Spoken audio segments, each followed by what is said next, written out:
Entonces, el día de hoy vamos a hablar del primer capítulo del ATLS y vamos a meter introducción importante acerca de por qué se creó el ATLS y pues la importancia del desarrollo que tuvo el mismo desde su implementación por primera vez hasta la fecha. Y bueno, primero que nada, el curso ATLS no presenta nuevos conceptos en el campo de la atención en trauma, sino que enseña los métodos de tratamiento ya establecidos, un enfoque sistemático y conciso a la atención precoz de los pacientes de trauma. Es el sello definitivo del programa del ATLS.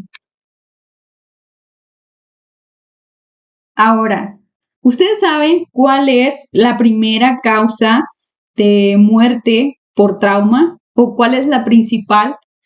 O las primeras tres. ¿Creen saberlo? Elige entre estas.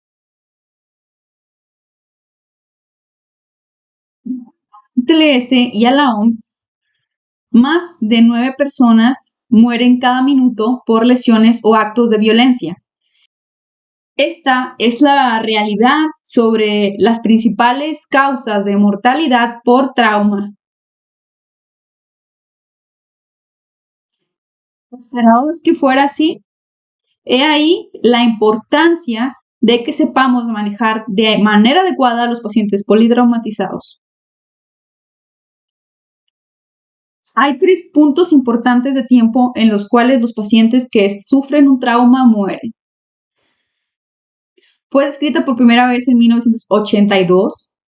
El primer pico de muerte ocurre a los primeros segundos o minutos después de ocurrido un traumatismo. Generalmente es secundario a un evento de apnea causado por lesiones severas en el encéfalo o en la médula espinal, o por una ruptura cardíaca aórtica o de los grandes vasos. Muy pocos de estos pacientes pueden sobrevivir debido a la severidad de las lesiones. Únicamente la prevención puede reducir en forma significativa este tipo de pico de muertes por trauma. El segundo pico ocurre dentro de los primeros minutos o hasta varias horas después de ocurrido el trauma.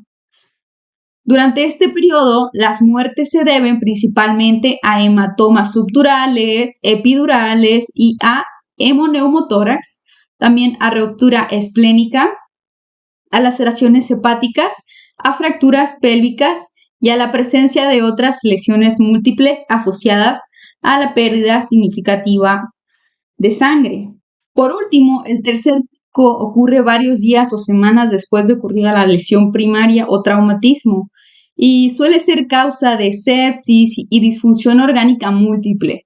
El cuidado provisto durante cada uno de los periodos anteriores tiene impacto en los resultados de esta etapa. La primera persona que atiende al paciente traumatizado y las subsecuentes tienen un efecto directo en el resultado a largo plazo. Antes de 1980 en Estados Unidos, así como en el resto del mundo, porque se sabe que Estados Unidos es uno de los primermundistas, el cuidado de trauma era inconsistente. Hasta febrero de 1976, cuando ocurrió una gran tragedia que cambió la forma de atender al paciente traumatizado durante la primera hora, o conocida como la hora dorada. Tanto en los Estados Unidos como en otras partes del mundo, se desarrolló el programa ATLS a partir del accidente que tuvo el cirujano ortopedista en Nebraska, cuando piloteaba una avioneta que terminó por estrellándose. Su esposa murió al instante y 3 de sus 4 hijos terminaron con lesiones severas. Él atendió lo mejor que pudo con herramientas limitadas a sus hijos y los trasladó al primer nivel de atención para que se les pudiera brindar atención más adecuada. Sin embargo, a pesar de sus intentos y el largo tiempo que tuvo para poder trasladar a sus hijos a atención médica, al menos en un primer nivel de atención, se dio cuenta que no estaban capacitados para atender trauma. A pesar de tener mejor equipo, no pudieron darle mejor atención que la que él le brindó a su familia con escasos recursos o recursos limitados. En ese momento se dio cuenta que algo estaba mal en el sistema y que de hecho tenía que cambiarse. Por lo tanto, pues se dedicó a juntar a los comités de trauma y también a un grupo de especialistas para desarrollar este curso.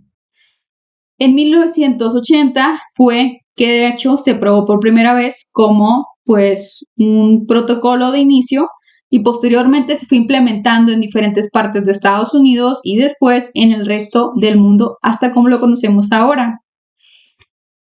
Aproximadamente al mismo tiempo también se estaban produciendo cambios radicales en el sistema de servicios médicos de emergencia o SEM como lo conocemos normalmente, ya que antes de la década de 1960 había pocas normas al respecto y también pocas normas respecto al equipo que tenían que tener las ambulancias o la capacitación de los asistentes.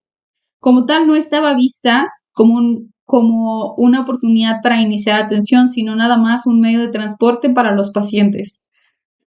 Esto cambió radicalmente después de 1973, año en que se aprobó la Ley de Servicios Médicos de Emergencia, que estableció pautas y proporcionó fondos para el desarrollo regional del SEM. Los sistemas del SEM se desarrollaron rápidamente y después maduraron drásticamente los siguientes 25 años. Ahora bien, el concepto que inspiró el ATLS fue y es muy simple. Históricamente sabemos que los médicos utilizamos y tenemos historias clínicas extensas para tratar y buscar antecedentes personales relacionados a el padecimiento actual e investigar todas las posibilidades diagnósticas antes de dar un tratamiento. Pedimos laboratorios, gabinetes antes de dar una intervención definitiva.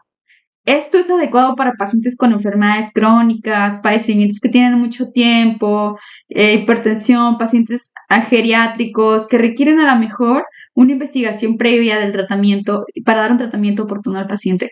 Sin embargo, esto no es lo más adecuado en un paciente con politrauma, ya que perdemos tiempo importante en que pudiéramos estar estableciendo algún tratamiento inicial para salvar la vida del paciente. Por lo tanto, son 3 los conceptos fundamentales del programa ATLS que fueron inicialmente difíciles de aceptar. El primero, tratar primero la mayor amenaza para la vida.